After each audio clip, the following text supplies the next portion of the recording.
Wazee wa wilaya ya Rufiji wamefanya dua ya kumwombea waziri wa nchi ofisi ya Rais TAMISEMI ambaye ni mbunge wa jimbo la Rufiji Mheshimiwa Mohamed Mchengerwa kwa kumtakia heri katika utekelezaji wa majukumu yake ya kitaifa pamoja na jukumu la kuijenga Rufiji kupitia utekelezaji wa miradi mbalimbali ya maendeleo.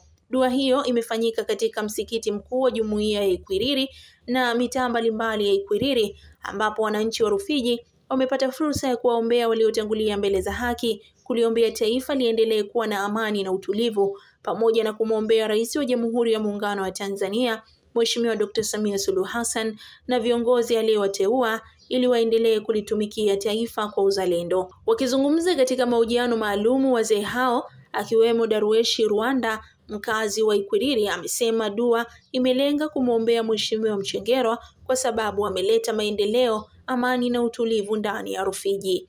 Kiongozi wa Al-Kadiria wilaya ya Rufiji Yusuf Kijongo amempongeza Waziri Mchengerwa kwa namna alivyoiletea Rufiji maendeleo ambayo yameleta mabadiliko ya kifikra kwa wananchi. Ziki yetu ya leo sisi imelenga kwa ajili ya kumwombea dua ndugu yetu Mchengerwa.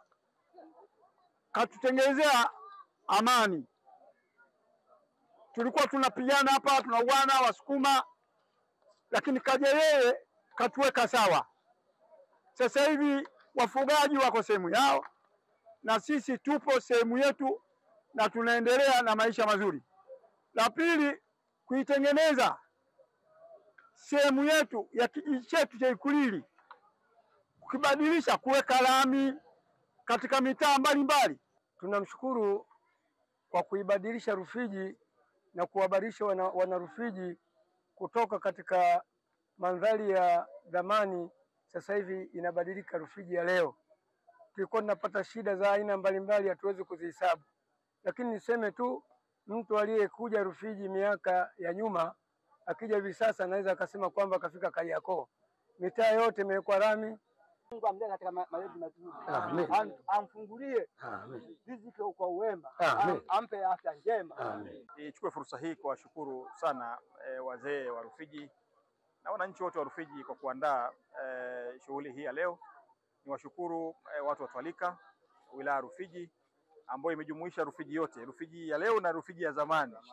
Maana yake wapo watu wa Kibiti, kutoka Kilwa, kutoka Mafia na maeneo mengine yote, Muhoro na maeneo mengine yote ya Rufiji ambao wamejumuika siku ya leo kwa ajili ya dhikri, tukiwakumbuka wazee wetu waliotangulia mbele za haki, tukimkumbuka mtume wetu Muhammad sallallahu alaihi wasallam, lakini pia kukumbuka wazee wetu, babu yangu ambaye alikuwa kiongozi wa Twalika hapa wilaya ya Rufiji katika miaka mingi iliyopita. Lakini leo niwashukuru wananchi wote kwa ujumla ambao wamejumuika kwenye shughuli hii ya kumuomba na kumwombea mtume wetu Muhammad, lakini pia kuwaombea viongozi wetu, kumwombea Mheshimiwa Rais na viongozi wengine ambao Mheshimiwa Rais amewateua katika nafasi mbalimbali, na sisi wenyewe kujiombea wilaya yetu ya Rufiji kuwa na utulivu, kuwa na mafanikio katika kilimo na mambo mengi kadha wa kadha. Kwa hiyo leo ni shukrani tu na niwashukuru sana wazee ambao tumejumuika kwa pamoja toka asubuhi mpaka jioni hii ya leo ambapo tumehitimisha kwa dhikri hii kubwa ya kumkumbuka mtume wetu Muhammad sallallahu alaihi wasallam.